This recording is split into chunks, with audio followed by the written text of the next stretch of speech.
Hi, hello viewers. Welcome back to my channel Bella Language School. Today we learn about exclamatory sentence.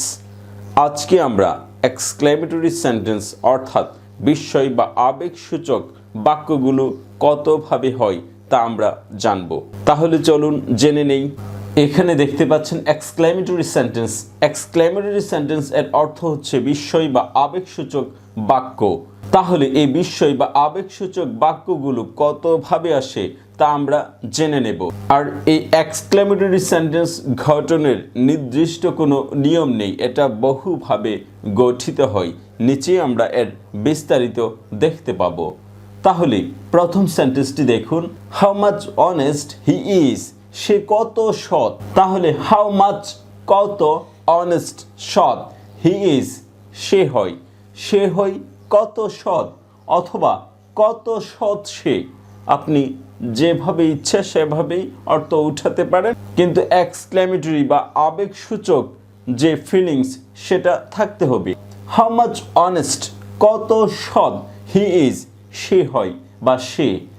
How much honest he is সে হয় কত সৎ অথবা কত সৎ সে অথবা সে হয় কত সৎ। ৩-৪ ভাবে আপনি অর্থ উঠাতে পারেন। তাহলে প্রথম অংশটা অর্থাৎ অ্যাডজেক্টিভ পর্যন্ত এক শ্বাসে বলবেন, বাকি অংশটা আরেক শ্বাসে বলবেন। তাহলে দুই শ্বাসে অর্থটা বললে আপনার কাছে অর্থটা বোধগম্য হবে। How much honest he is, সে কত সৎ। তাহলে প্রথম অংশ থাকবে হাউ, তারপরে অ্যাডজেক্টিভ, আর পরের অংশ থাকবে সাবজেক্ট এবং পরে থাকবে ভার্ব। তার পরের সেন্টেন্সটি দেখুন, এখানে সেন্টেন্সটা কিন্তু অ্যাজারটিভের মতোই লেখা আছে। সাবজেক্ট আছে, ভার্ব আছে, অবজেক্ট আছে।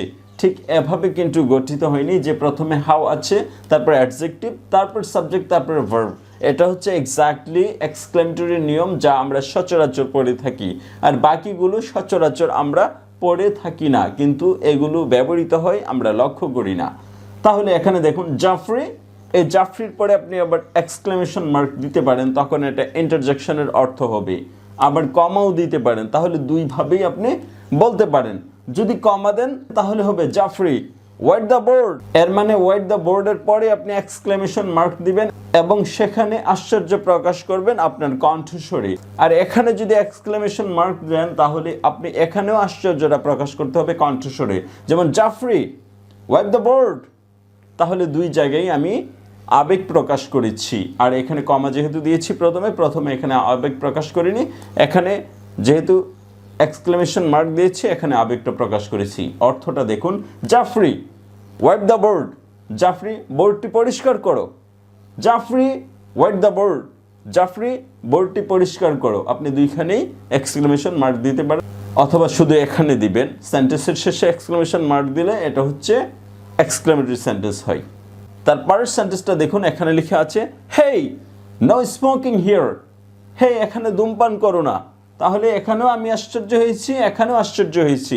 এটা হচ্ছে ইন্টারজেকশন, একটা ওয়ার্ডের পরে হয়েছে, আর এটা হচ্ছে সেন্টেন্সের পরে হয়েছে, এজন্য এটা এক্সক্লেমেটরি সেন্টেন্স। তাহলে দুইখানে আমি এই মার্কসটা ব্যবহার করেছি, দুইখানে আমি আশ্চর্য হয়েছি। হেই নো স্মোকিং হিয়ার, হেই এখানে ধূমপান করো না। তারপরের সেন্টেন্সটা দেখুন, এখানে অ্যাজারটিভের মতো সেন্টেন্সটা, কিন্তু শেষে এক্সক্লেমেশন মার্কস ব্যবহার করেছি। Oh my God would you stop talking, হায় আল্লাহ তুমি কথা বন্ধ করবে। তাহলে আশ্চর্য হয়েছি, এজন্য এক্সক্লেমেশন মার্ক দিয়েছি, যদিও অ্যাজারটিভ সেন্টেন্সের মতোই। Why do you listen to my words, তুমি কেন আমার কথা শুনছো না। তাহলে শেষে আবেগ প্রকাশ করেছি, এজন্য এক্সক্লেমেশন মার্ক দিয়েছি। অ্যাজারটিভ হলেও এটা এক্সক্লেমেটরি সেন্টেন্স। তারপরটা দেখুন, প্লিজ হেল্প মি, হে দয়া করে আমাকে সাহায্য করো। তাহলে এখানে দেখুন এটা কিন্তু অবজেক্টিভ সেন্টেন্স, প্রেয়ার করা হয়েছে। শেষে এক্সক্লেমেশন মার্কস দিয়েছি কারণ ফিলিংসটা এক্সক্লেমেটরি সেন্টেন্সের মতো হয়েছে। Please help me now, please help me now, আমাকে এখন সাহায্য করো, দয়া করে আমাকে এখন সাহায্য করো। এভাবে অর্থটা উঠে। তারপরের সেন্টেন্সটা দেখুন, এখানে লেখা আছে oh I miss the game, হাই আমার সেই খেলার কথাটা তো মনে হচ্ছে, অনেক মনে করছি। তাহলে এটাও এক্সক্লেমেটরি সেন্টেন্স। তারপরের সেন্টেন্সটা দেখুন, how much forgetful you are, how much forgetful you are, তুমি কত মন ভোলা। তাহলে শেষে এক্সক্লেমেশন দিয়েছি, আবেগ প্রকাশ করেছি। হাউ মাচ ফরগেটফুল এটা একশ্বাসে হবে আর বাকিটা একশ্বাসে হবে। তাহলে অর্থটা ক্লিয়ার হবে। তারপরের সেন্টেন্সটা দেখুন, what a beautiful rose it was. What এর এক্স্যাক্টলি মিনিং হচ্ছে ক দীর্ঘিকার কি দিয়ে, এটা কি সুন্দর ফুল ছিল। হোয়াট এ বিউটিফুল রোজ ইট ওয়াজ, এটা কি সুন্দর ফুল ছিল। হোয়াট দিয়ে এ দিয়ে অ্যাডজেক্টিভ দিয়ে তারপর সাবজেক্ট দিয়ে করতে পারেন, আবার হাউ দিয়ে অ্যাডজেক্টিভ দিয়েও করতে পারেন।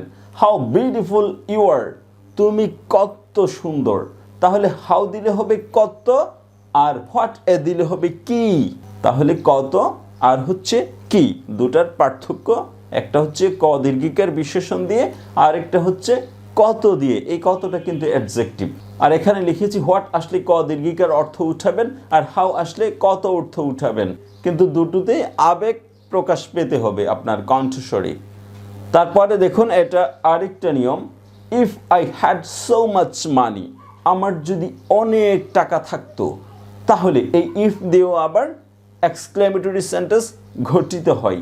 If I had so much money, ইস আমার যদি অনেক টাকা থাকতো, তাহলে শেষে এক্সক্লেমেশন মার্কস দেবেন এবং ফিলিংসটা এক্সক্লেমেটরি সেন্টেন্সের মতো উঠাবেন।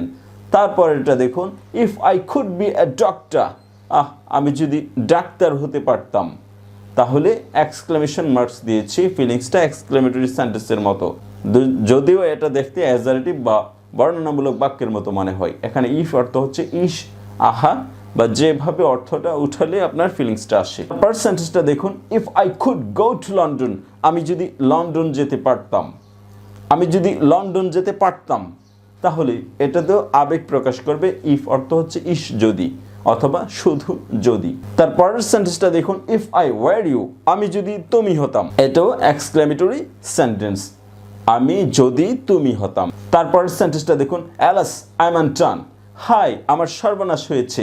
এখানে কিন্তু একটা ওয়ার্ডের পরে হয়েছে এক্সক্লেমেশন মার্কস, তাহলে এটা কিন্তু এক্সক্লেমেটরি সেন্টেন্স না, এটা হচ্ছে ইন্টারজেকশন। ইন্টারজেকশনে ওয়ার্ড বা ফ্রেজের পরে এই এক্সক্লেমেশন মার্কসটা বসছে। তারপর এটা দেখুন, হোয়াট এ লেম এক্সকিউজ, কি বাজে অজুহাত। তাহলে এখানেও কিন্তু সেন্টেন্স হয়নি, একটা ফ্রেজ হয়েছে, কতগুলো ওয়ার্ডের পরে একটা এক্সক্লেমেশন মার্কস হয়ে, তাহলে এটা কিন্তু এক্সক্লেমেটরি সেন্টেন্স না, এটা হচ্ছে ইন্টারজেকশনাল ওয়ার্ড। ইন্টারজেকশন মানে কতগুলো ওয়ার্ডের পরে এক্সক্লেমেশন বসবে, আর এক্সক্লেমেটরি সেন্টেন্স মানে একটা সেন্টেন্সের পরে এক্সক্লেমেশন মার্কস বসবে। এই পার্থক্যটা অবশ্যই মনে রাখবেন। আর এখানে ইফের অর্থ যা ব্যবহার করেছি এটার অর্থ হচ্ছে ইস অথবা যদি অথবা ইস যদি, যে কোনোটা আপনি ব্যবহার করতে পারেন। আর আরেকটা পার্থক্য এখানে দেখে রাখুন, এখানে if I had so much money, আমার যদি অনেক টাকা থাকতো, এটা হচ্ছে এক্সক্লেমেটরি সেন্টেন্স। এটাকে আবার অ্যাজারেটিভ সেন্টেন্সে প্রকাশ করা হয় এভাবে, I wish I had so much money, আমার মনটা চায় আমার যেন অনেক টাকা থাকে। I wish I had so much money এভাবে করলে এটা আবার অ্যাজারেটিভ সেন্টেন্স হয়ে যাবে। আর if I had so much money, যদি আমার অনেক টাকা থাকতো, এভাবে করলে এটা এক্সক্লেমেটরি সেন্টেন্স হয়ে যায়। তাহলে I wish I had so much money assertive, I had so much money এটা হচ্ছে এক্সক্লেমেটরি। এভাবে আমরা এক্সক্লেমেটরি সেন্টেন্স কতভাবে আসে সবগুলো ইংরেজি এবং বাংলা জেনে গিয়েছি। Thank you so much for watching this video. If you find this video helpful for you, please subscribe my channel and keep learning with this channel. Thank you so much. Stay well. Have a nice day. Bye bye.